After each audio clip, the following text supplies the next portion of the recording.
CloudScraper is a lightweight Python library. It automatically manages headers and acts like a human user. This means it handles JavaScript challenges, like the once Cloudflare users to block bots.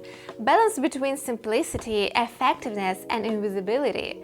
That's why scrapers choose it. Proxies are must for scraping today. Advanced defenses like Cloudflare or Akamai can block even CloudScraper. Proxies will hide your IP, rotate addresses, avoid geo-blocks, and reduce bans. If CloudScraper fails, using real browsers with privacy plugins and residential proxies helps. Proxies you can rely on, like those from DataImpulse, make scraping more stable and secure. For more info, follow the link below the video. If you're new to Python or web scraping, don't worry. We will walk you through everything from installation to sending your first proxy-powered request using CloudScraper. First, open your terminal and install CloudScraper using pip install CloudScraper. Then create a Python script.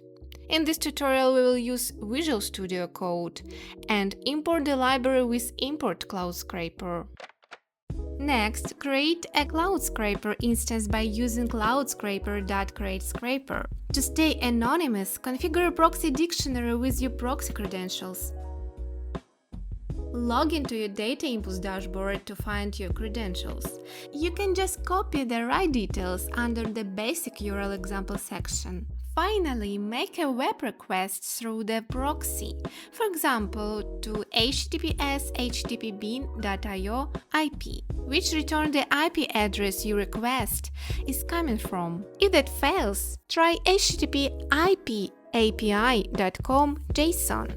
If the proxy is set up correctly, the response will show you how proxy's IP not your real one. To bypass Cloudflare, first import CloudScraper, create an instance and add your proxy. Then send a request to a protected site. If your terminal shows a script response, it means Cloudflare let your request through. The country code shows your proxy's location, confirming it's working. Scrape responsibly and follow website rules. Here you go! Thanks for watching. Don't forget to like, share and subscribe. And see you in the next videos.